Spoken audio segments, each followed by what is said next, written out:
mereka ajarkan kepada kami. Jadikanlah ia sebagai bagian amal jariah bagi guru-guru kami.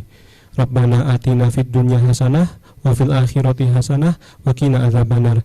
Walhamdulillahirabbil alamin. Assalamualaikum warahmatullahi wabarakatuh. Ya, terima kasih. Hari ini kita akan dengarkan Dr. Bobby. Ini ulangan ya. Bacaan ulangan. Judulnya sama kan? Cuman agak sedikit dirubah. Ya, oke. Silakan Dr. Bobby. Waktu kita cuma 30 menit. Moga-moga lebih baik. Selamat pagi dokter dan teman-teman PPDS. Izin pagi ini saya akan membacakan tentang kembali manajemen masif hemostasis open dengan endovaskular. Berikut ini merupakan definisi dari hemostasis, merupakan pengeluaran atau batuk dari darah yang berasal dari tracheobronchial tree atau dari pulmonary. Biar lebih ganteng berdiri aja. Berdiri, bawa pointer, nah tunjukin gitu. Nanti slide-nya bisa sama Bella. Nanti kalau lebih keren lagi tak beliin yang bisa slide-nya langsung dari situ. Bisa? Oh bisa, yuk. Coba slide-nya bisa maju dulu. Nah, biar ganteng dikit loh. Ya. Bisa. Enggak kompatibel.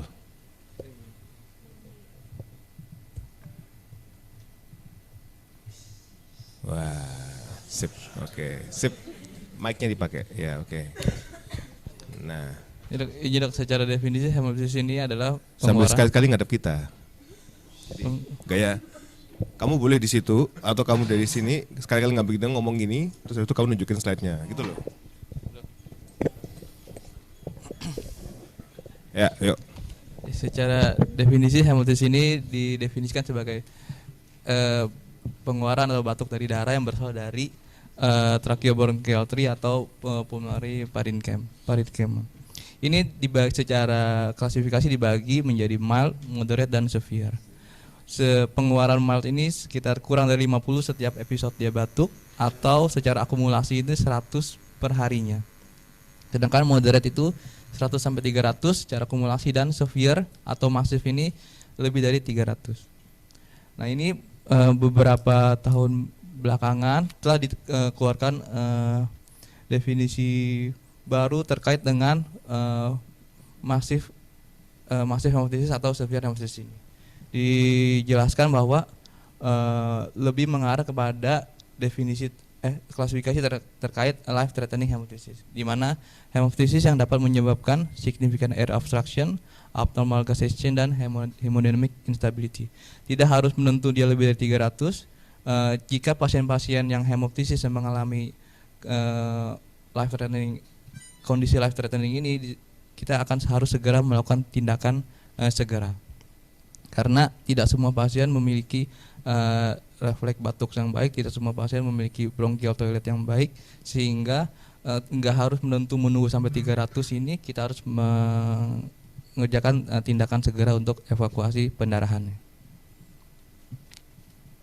Nah, secara insiden sebenarnya minimal sekali 0,1 sampai 0,3 per 1000 pasien, tetapi masif hemostasis ini sekitar 5% dari semua hemostasis, tetapi dia memiliki mortalitas rate yang sangat tinggi 7 sampai 38% berdasarkan dari komorbid yang dimiliki oleh pasien. Secara etiologi ini dibagi berdasarkan penyebab dari sumber-sumbernya, berasal dari parenchyma, airway, vaskular maupun iatrogenik dan lainnya. Yang paling umum di negara-negara endemis seperti kita ini yaitu tuberkulosis, yang paling peringkat pertama dalam penyebab dari masif hemostasis. Berikutnya adalah bronkiektasis dan neoplasm. Untuk vaskular ini beberapa kasus kelainan vaskular seperti AVM dan pulmonary artery pseudoaneurysma. Dan juga tentunya iatrogenik jika dalam sebuah tindakan yang dapat mengenai dari bronchial arterinya.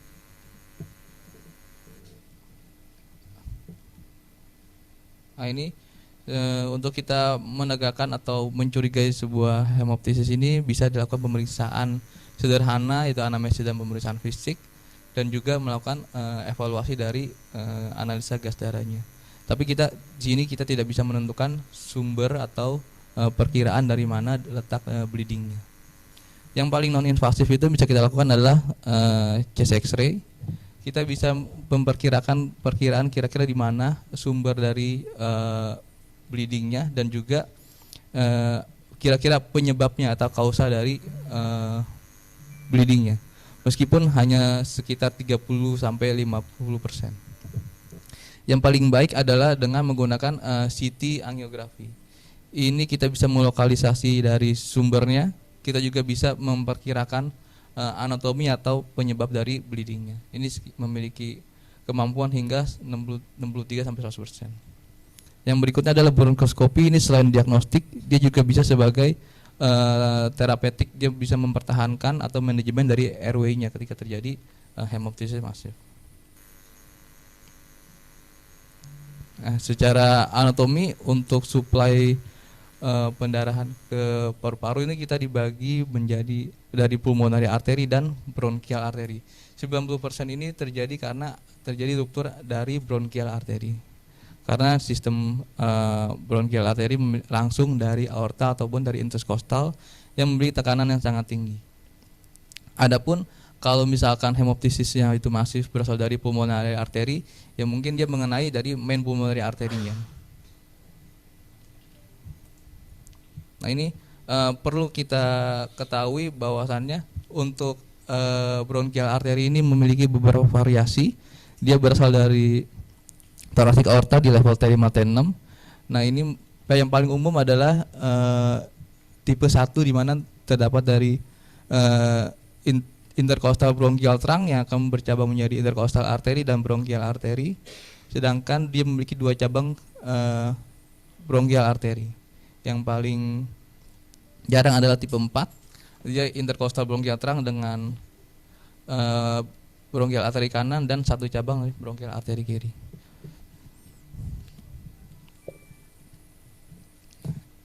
Jika pasien datang dengan keluhan akut life threatening hemoptysis yang sudah jelaskan tadi, yang harus kita lakukan adalah kita harus memproteksi airway-nya, menjaga hemodinamik supaya stabil, dan kita harus mencari sumber dari pendarahannya. Tujuannya untuk kita bisa melakukan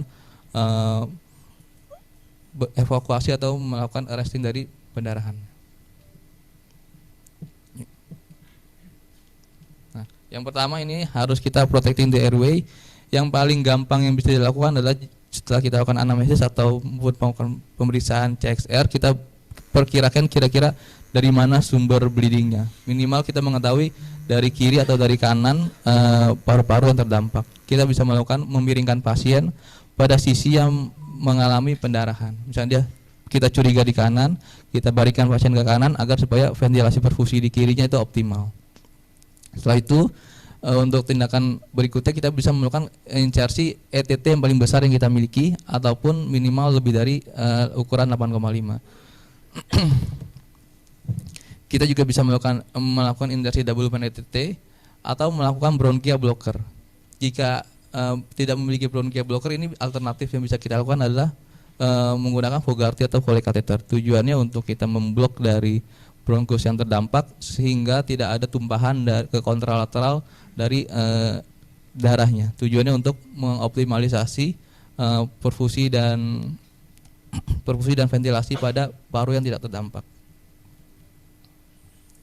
Berikutnya, pasien-pasien dengan massive hemoptysis atau life-threatening hemoptysis ini dengan datang dengan kondisi di mana dia sudah mengalami shock hipovolemik. Ini sama seperti tata laksana shock hipovolemik pada umumnya, kita harus memberikan akses minimal 2 large IV ataupun pemasangan central line. Tujuannya untuk resusitasi sampai dengan jika memang masih membutuhkan, kita sampai dengan massive protocol transfusion.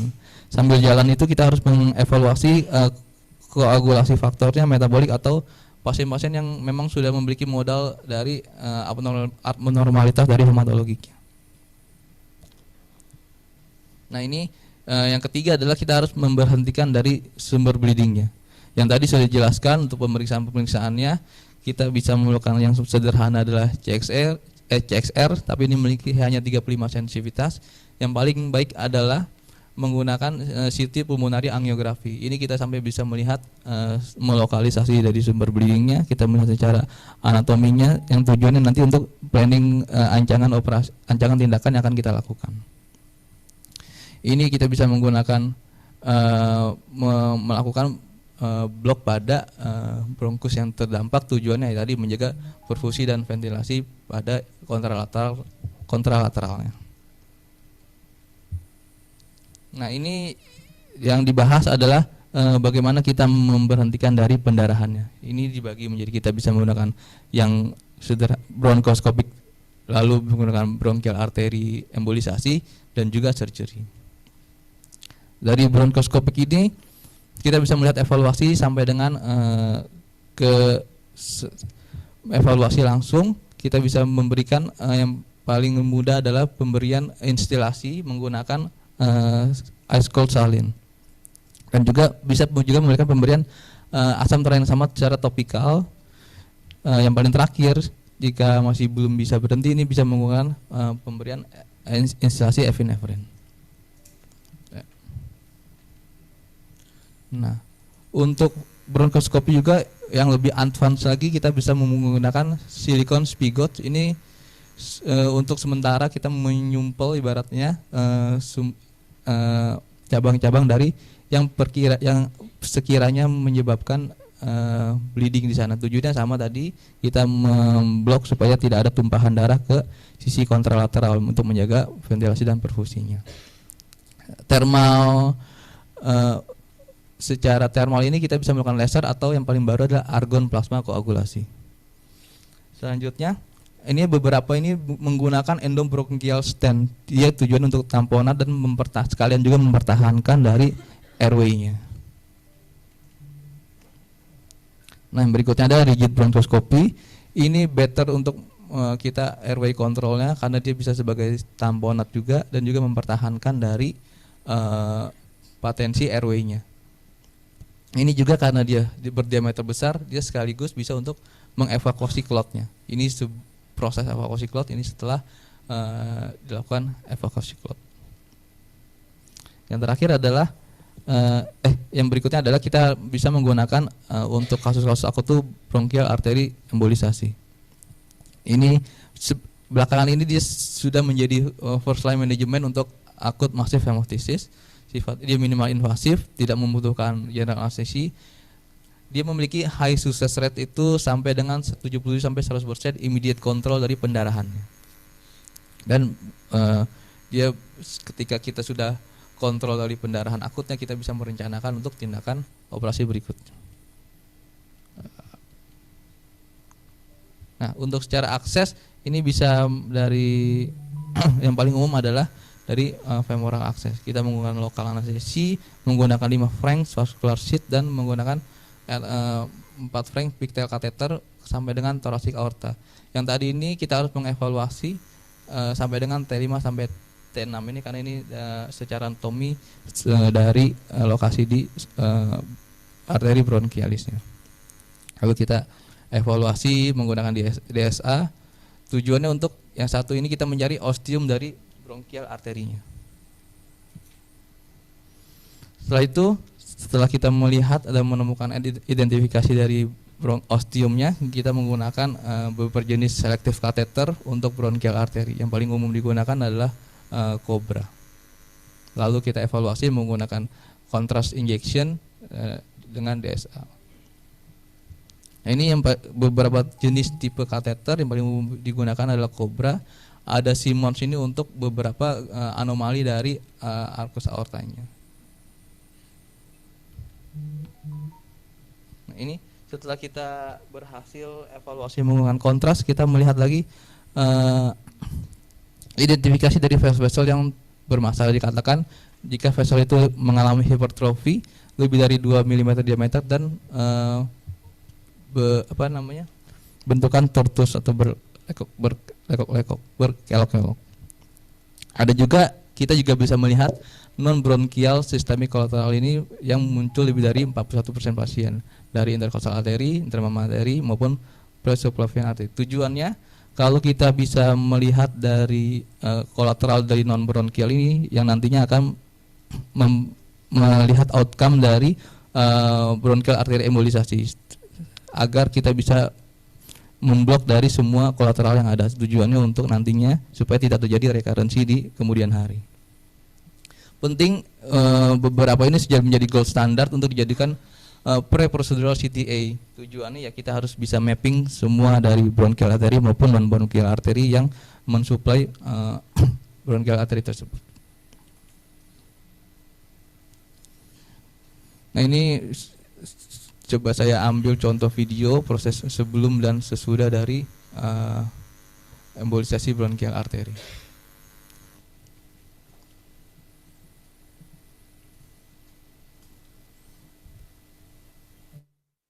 Ini sesudah tidak ada ekstravasasi.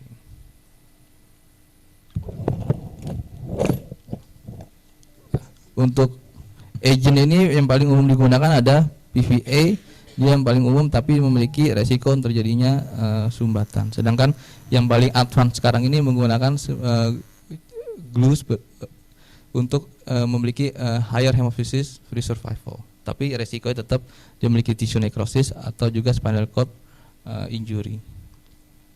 Nah ini sudah dijelaskan tadi mengenai success rate dan rekurensinya. Dia memiliki immediate control 70 sampai 99%, sedangkan rekurensinya ini masih muncul tergantung dari penyebabnya. Yang early ini hitungan minggu atau bulan karena keterbatasan dari angiografinya tidak membaca cabang-cabang atau kolateral yang memberi makan di bronchial artery sehingga kemis tidak terblok semua.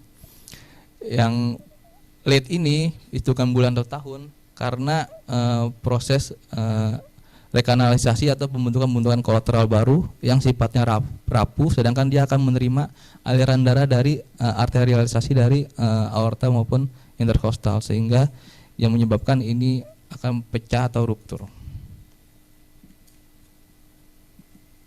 Nah ini juga ada yang membahas mengenai rekarensinya.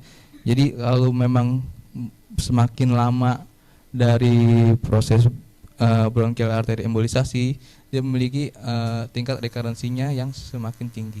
Nah, maka dari itu setelah dilakukan bronchial artery embolisasi, kita juga harus mengevaluasi kembali apakah perlu dilakukan tindakan surgery yang nantinya tujuannya untuk mengurangi tingkat rekarensi dari hemoptysis. Komplikasinya jarang terjadi. Ini bisa menyebabkan spinal cord infarction yang menyebabkan paralisis atau paraparese, atau juga bronchial wall ischemia sehingga iatrogenik menyebabkan tracheal fistula. Minor berupa back pain ataupun nyeri dada yang bisa hilang dengan sendirinya. Nah, untuk surgery-nya yang terakhir adalah jika pasien-pasien yang telah ditangani secara akut oleh bronkoskopik, oleh bronchial artery embolisasi tidak terkontrol untuk pendarahannya, maka segera dilakukan tindakan emergency surgery. Bisa juga yang kedua adalah surgery secara elektif yang tadi sudah dijelaskan jika sudah terkontrol, tetapi untuk mencegah rekarensi di kemudian harinya, untuk kita total dari menghilangkan sumbernya, dan juga ini berdasarkan dari penyebabnya seperti apakah pasien memiliki TB atau dia localized neoplasm, dan juga apakah pasien dengan bronkovaskular fistula yang harus kita tangani. Nah berikut beberapa jenis operasinya berdasarkan dari indikasinya. Sampai dengan pneumoktomi jika dia memiliki main bronchial lesion atau extensive destruction. Surgical teknik bisa minimal invasif seperti VATS. Kita bisa mulai dari wedge sampai dengan lobectomy, dan juga open jika memang dibutuhkan atau lesinya itu masif dan ekstensif. Berikut jenis-jenis dari mulai dari wedge sampai dengan pneumoktomi. Kesimpulannya, life threatening hemoptysis ini yang menyebabkan pasien mengalami significant airway obstruction pasien dengan abnormalitas dari gas exchange-nya dan pasien-pasien yang sehingga hemodinamik nggak stabil. Yang paling bagus adalah penggunaan CT pulmonary angiografi, tetapi nggak semua center ini ada. Ini bisa melokalisasi dari sumber dan penyebab dari pendarahan. Kalau pasien-pasien datang dengan acute life threatening hemoptysis yang mengalami keluhan ini, kita harus menjaga, yang penting adalah proteksi airway-nya. Kita harus menjaga hemodinamiknya supaya menjadi stabil, dan setelah stabil kita harus mencari sumber bleedingnya dan memberhentikan sumber bleedingnya. Untuk first line manajemennya, untuk akut massive hemoptysis kita bisa menggunakan bronchial artery embolisasi. Ini yang tadi sudah dijelaskan, memiliki sukses rate-nya immediate control sampai dengan 99%, walaupun ya di kemudian hari bisa juga menyebabkan rekarensinya sampai dengan 56%. Tapi kan ini bisa dicegah kita melakukan pre-procedural CTA dan juga untuk direncanakan operasi elektif berikutnya. Jika tata laksana ini masih belum bisa tercapai, kita juga bisa menggunakan emergency surgery, bisa secara minimal invasive VATS, atau memang jika lesinya terlalu ekstensif kita bisa menggunakan open surgery. Ya, sekian presentasi saya, dokter. Ya, terima kasih. Jadi resumenya itu adalah kalau ada orang perdarahan masif dari RW, nomor 1 adalah RW stabilisasi, lalu stabilisasi hemodinamik, perbaiki KU, lalu kita mencari sumber bleeding. Sumber bleeding itu diketahui dengan cara kita melihat CT toraks ya, dengan kontras harusnya. Kalau misalkan punya CT PE tadi boleh, tapi enggak ada kita CT toraks biasa. Dari situ kamu bisa memperkirakan apa yang menyebabkan dia batuk darah. Untuk lebih detail lagi, maka kamu menggunakan bronkoskopi. Bronkoskopi kamu bisa melihat secara directly mana dia tempat yang berdarah. Dari bronkus berapa, B berapa itu kan kelihatan. Sekalian kalau misalkan kamu punya modalitas untuk melakukan treatment, entah dimasukkan yang agent-agent tadi itu atau apapun itu, boleh dilakukan. Lalu yang berikutnya adalah baru tata laksana invasif atau bedah.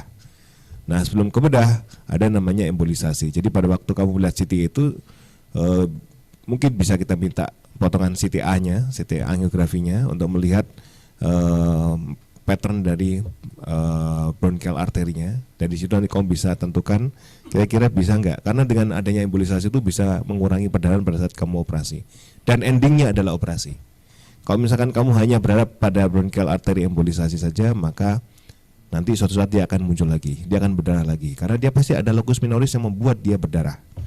Nah, selama kamu hanya menutup sumber bronchial artery yang menuju ke locus minoris itu, tapi suatu saat nanti dia akan muncul lagi atau dia akan berdarah lagi. Sehingga memang endingnya adalah kita buang itu bagian yang membuat berdarah. Saya pernah mengalami suatu kejadian yang tidak menyenangkan pada waktu berapa tahun yang lalu, agak lama sih. Kalian semua belum ada yang sini. Jadi pada waktu itu saya dikonsulkan dengan bronkiektasis. Bronkiektasisnya itu kanan kiri. Yang kanan yang kanan lobus superior lebih banyak, lebih masif ya. Maksudnya gambaran dari CT scan toraknya itu lebih banyak yang yang jelek parunya. Sedangkan yang kiri itu hanya lobus inferior dan dia kecil. Ya, waktu itu enggak seberapa besar.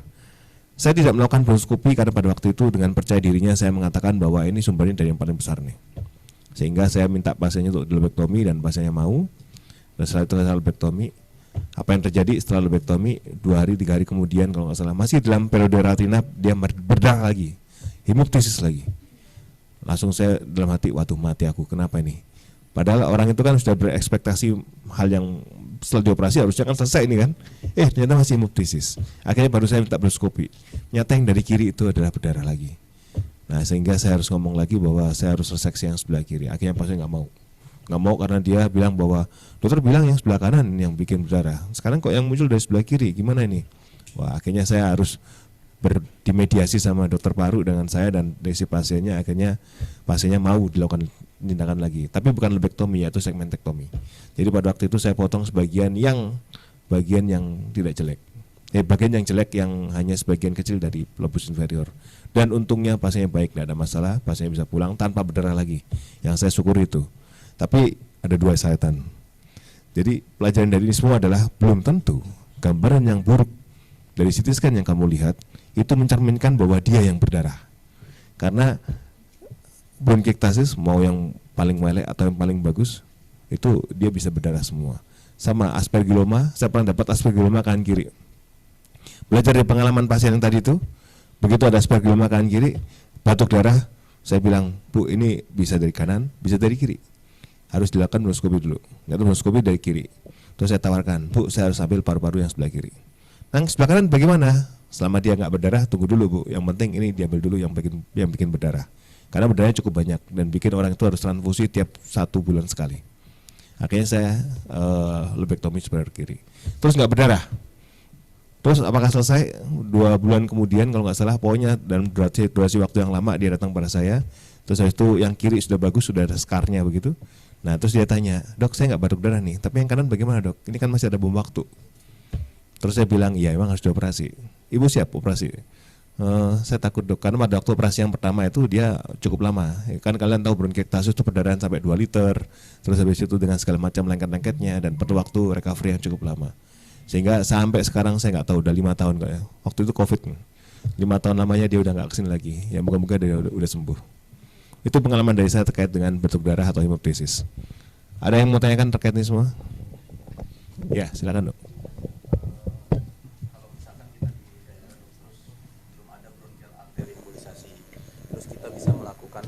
Reseksi anatomikal. Nah, terus pasiennya tidak dalam kondisi yang indikasi surgery kita, tapi bisa dilakukan baik. Cuman di rumah sakit kita nggak bisa. Ini kita tawarkan untuk kita surgery atau kita tawarkan untuk rujuk saja sebaiknya, Dok. Atau kita bisa kerjakan dengan komplikasi atau tidak, Dokter. Ya, baik. Jawab dulu. Kamu di mana? Lombok ya? Di mana? Ambon. Nah, cuman ada kamu sama Juli situ kan? Nah. Terus modalitas terbatas, gimana tuh jawab tuh?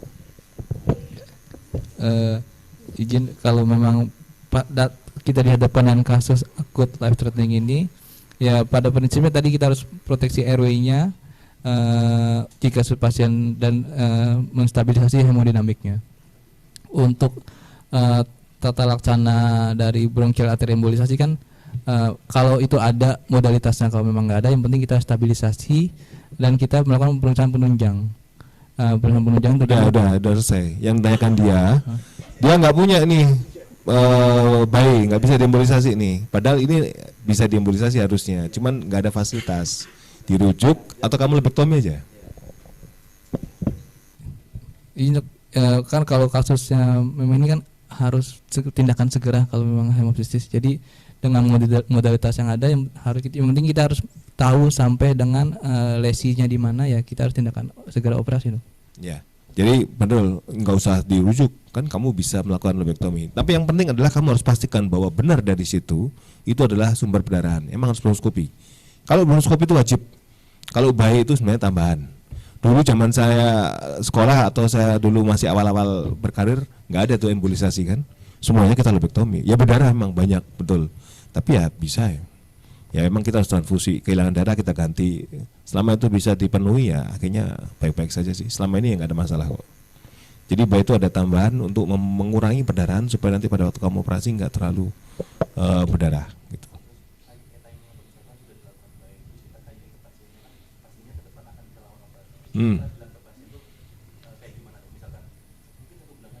Enggak. Sekarang waktunya tuh segera. Jadi misalkan hari ini ya dibayar, besok kita operasi. Kalau dulu aku diberitahu seminggu, jadi urutannya seminggu. Ingat nggak dulu ada yang seminggu pasien masuk terus embolisasi dulu, terus itu seminggu kemudian aku operasi. Setelah kita ikut diskusi atau kita lihat pengalaman orang lain, jadi setelah dibayar sekarang, besok bisa operasi. Lusa ya nggak apa-apa, masih oke lah. Tapi nggak dalam arti bahwa dia harus nunggu jangka waktu yang lama, nggak. Langsung aja. Kan dia ditutup. Kamu lihat tadi gambarnya, setelah ditutup kan dia hilang udah. Nah pada waktu itu kamu langsung besoknya operasi aja. Boleh nggak kalau hybrid? Jadi hari ini juga tutup langsung kamu operasi, boleh aja.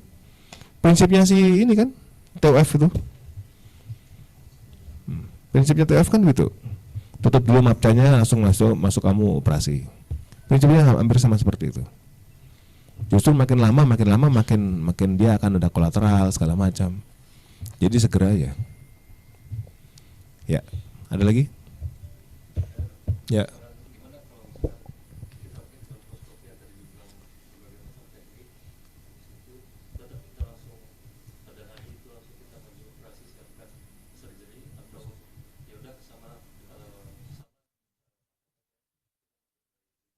Gimana? Terus.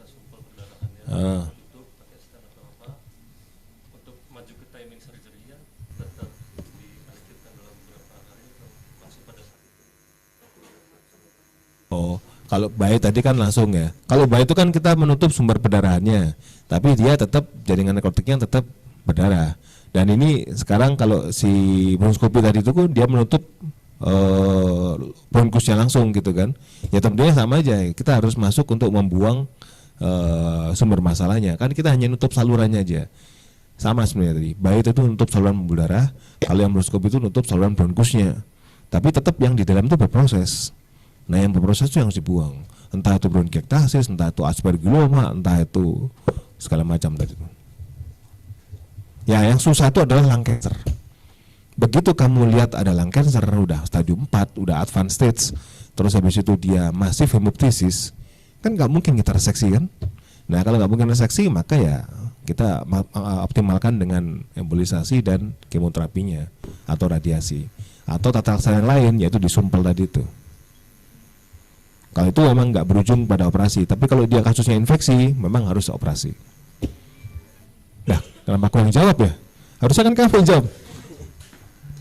Ya, lagi silakan. Coba mau tanya lagi sekali lagi.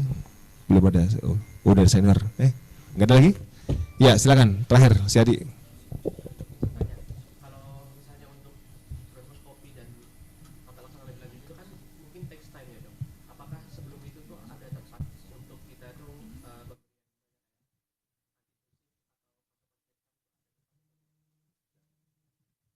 Ayo jawab.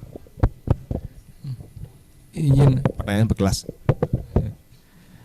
Kalau pemberian vasokonstriktor itu juga bagian dari preoperatif tata laksana dari akut hemoptysisnya. Tapi bagaimanapun kan ini ada ruptur dari pembuluh darah bronkial arteri yang tekanannya tinggi, rasanya untuk pemberian medikamentosa itu tidak bisa cover dari hemoptysis yang terjadi apalagi pada bronkial arteri. Ini makanya kita jika sudah terjadi masif hemoptysis harus segera tindakan langsung yang tadi kita bisa secara endoskopik dilanjutkan dengan bronkial arteri embolisasi sampai dengan surgery.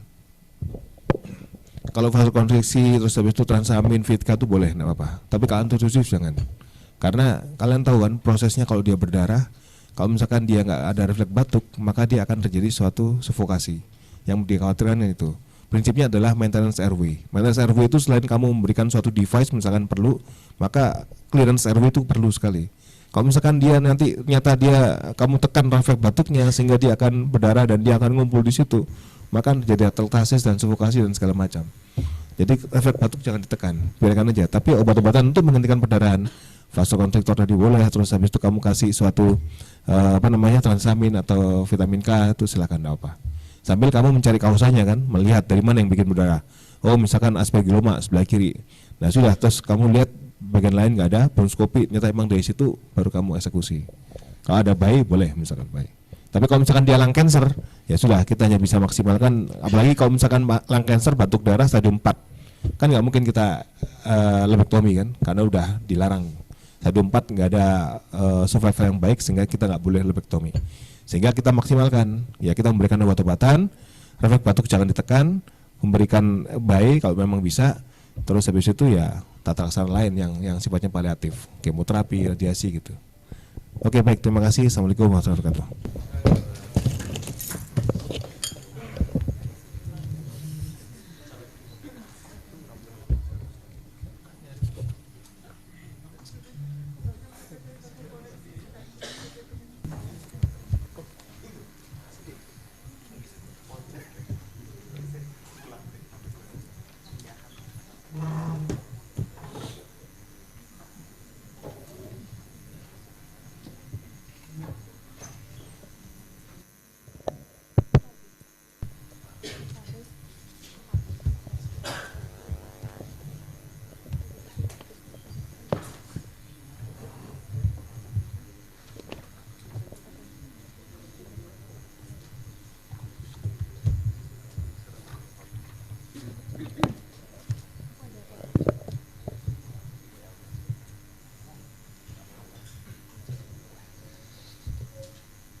Selamat pagi Dr. Erik. Izin membawakan laporan jaga Kamis 23 April